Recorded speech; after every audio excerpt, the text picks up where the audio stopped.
Estimadas y estimados estudiantes, siempre es un gusto saludarles. Dentro de la asignatura de Derecho Procesal Constitucional, esta vez estaremos conversando acerca de los derechos humanos, específicamente del llamado control no jurisdiccional. El objetivo es identificar a los derechos humanos justamente desde el enfoque de un control no jurisdiccional. Para ello vamos a definir previamente qué son los derechos humanos. Y resulta que el jurista Gerardo Prado nos obsequia esta definición que los ve como atributos inherentes, es decir, inseparables a la persona, desde luego en este caso a la persona humana, desde que se nace hasta que se muere. Esa es la definición que nos otorga Gerardo Prado. Justamente esos son atributos esenciales, o son facultades que van acompañando a la persona humana, de repente incluso mucho antes de nacer. Como bien sabemos, hay distintas teorías acerca de la personalidad, y justamente al hablar de personalidad también hablamos de derechos, y los derechos pueden surgir incluyendo antes del nacimiento de la persona. Pero vamos a platicar de control no jurisdiccional. Primero entendamos a qué nos referimos cuando vamos a platicar acerca de los derechos humanos desde un punto de vista de un control no jurisdiccional.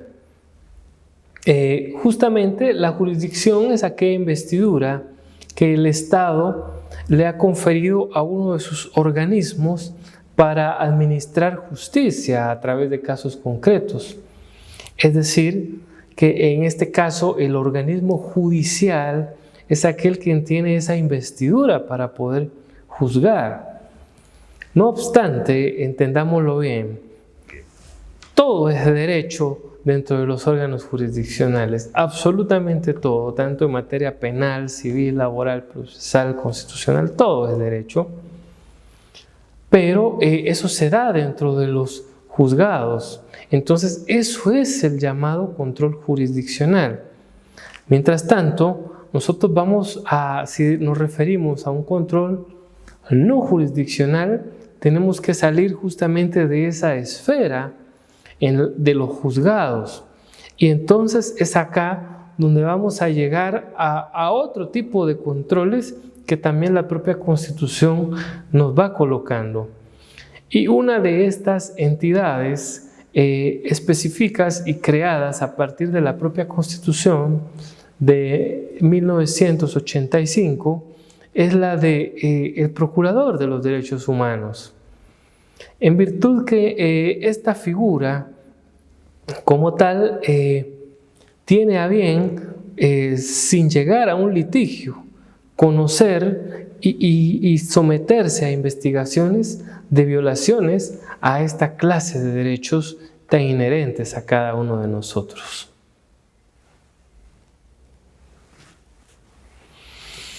Justamente hablamos, insisto, del Procurador de los Derechos Humanos.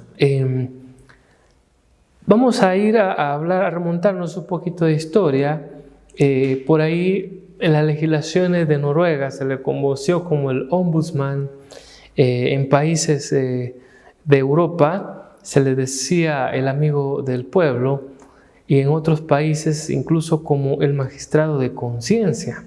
Es por eso que en algún momento determinado nosotros escuchamos que se le aplica ese calificativo a la figura del Procurador de los Derechos Humanos en nuestra nación, que tuvo una leve aparición en normativas de 1965, pero que fue hecho una realidad a partir de lo que estableció la Constitución Política actual del año de 1985, como bien nosotros conocemos. El Procurador de los Derechos Humanos en el plano legal parece ser justamente la única figura del control no jurisdiccional. Sin embargo, existe una Comisión de Derechos Humanos dentro del Congreso de la República, eso sí, que tiene atribuciones un tanto limitadas, porque todas las demás justamente se las delega a este funcionario público, quien tendrá a bien, por supuesto, el conocer todo el tema de proteger los derechos humanos de todos los ciudadanos y habitantes de la República de Guatemala. Esta comisión elige al magistrado de conciencia durante un plazo de 5 años y le exigirá justamente que definitivamente tendrá que rendir un informe anual de su actuación. Cabe resaltar que el Procurador de los Derechos Humanos debe de reunir las mismas calidades que un magistrado de la Corte Suprema de Justicia.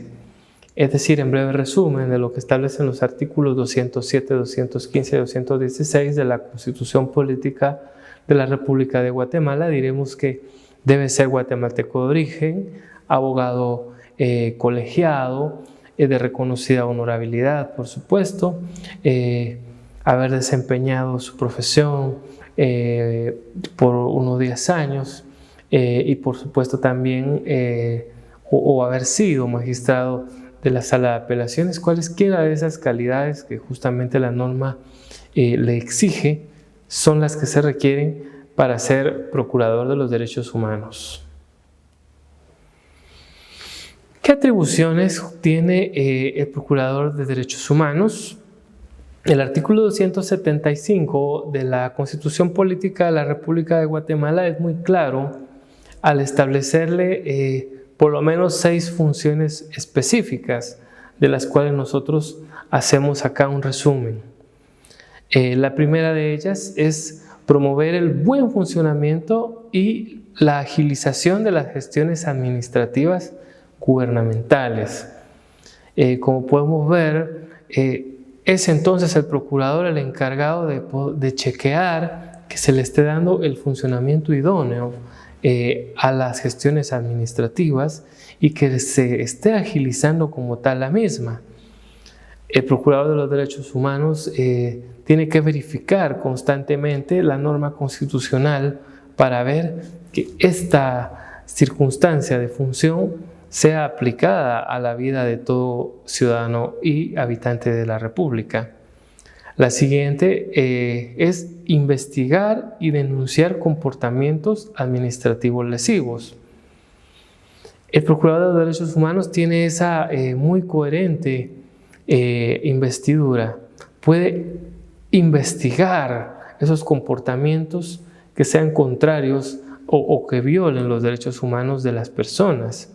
Y en un momento determinado, cuando ha verificado que existe una vulneración, puede denunciar. Y esto aparece justamente en varias figuras de la norma, donde sitúa al Procurador de los Derechos Humanos, lo faculta como un sujeto activo y lo legitima para poder colocar denuncias, por supuesto, ante los entes de investigación y ante los propios órganos jurisdiccionales. La tercera atribución es que está muy concatenada a la anterior y es investigar todas las denuncias que le sean presentadas, eso sí, en relación en materia de derechos humanos. Las denuncias, al decir todo, es bastante complejo. Se podría malinterpretar que entonces si una persona conoce de un homicidio, va a ir a solicitar, a denunciar ante el Procurador de los Derechos Humanos. No necesariamente, si bien es cierto, la vida es un derecho humano y el más importante y obviamente del que redundan todos los demás, debemos de estar muy claros de que es esa clase de derechos humanos en consecución de a los que se refiere justamente este numeral específico. Ante una violación de un derecho humano de otra categoría, se puede ir a denunciar ante el procurador.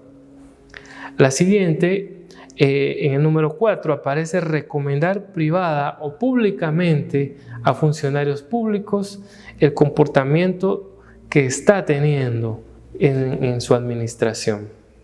Esto es muy poderoso, toda vez que en muchos cargos públicos se solicita la famosa reconocida honorabilidad. Cuando el Procurador de Derechos Humanos recomienda de forma privada o pública a un funcionario, puede justamente automáticamente despojarle de esa reconocida honorabilidad, toda vez que puede considerar que ese funcionario ha cometido actos contrarios a los derechos humanos y que por ello su comportamiento pueda ser cuestionable. La quinta función es emitir censura pública por actos contra derechos humanos. Esto sí lo tiene que hacer el procurador cuando considera que es muy obvio y muy gravoso ante prácticamente medios de comunicación, y por eso no es una exageración que así lo haga, sino que es prácticamente una función que debe de realizar. Censurar, condenar es lo que significa. Y la sexta se refiere a promover acciones o recursos judiciales. Cuando habla de acciones, estamos hablando de acciones constitucionales de amparo, puede incluso también ser una acción de exhibición personal, plantear recursos que están esbozados en las leyes procesales de nuestro país y también de carácter administrativo, es decir, de revocatoria y de reposición, cuando así proceda. Es decir, que si una persona que no tiene ningún recurso de ningún tipo puede solicitarle al procurador que le acompañe, y este puede servir justamente para realizar las acciones concatenadas a proteger los derechos humanos. Vamos a la ronda de preguntas. Número 1. ¿Quién realiza el control no jurisdiccional en materia de derechos humanos? La opción A, el organismo judicial. B, el Procurador de los Derechos Humanos. C, la Comisión de Derechos Humanos del Congreso de la República. Siguiente pregunta. ¿Cuánto tiempo dura en el cargo el Procurador de los Derechos Humanos? La opción A nos dice 5 años, la opción B 4 años y la opción C 2 años. La tercera pregunta. ¿Quién nombra en el cargo al Procurador de los Derechos Humanos? La opción A, tenemos al Presidente de la República. La opción B, al organismo judicial. Y la opción C, una comisión del Congreso de la República. Muchas gracias por su atención.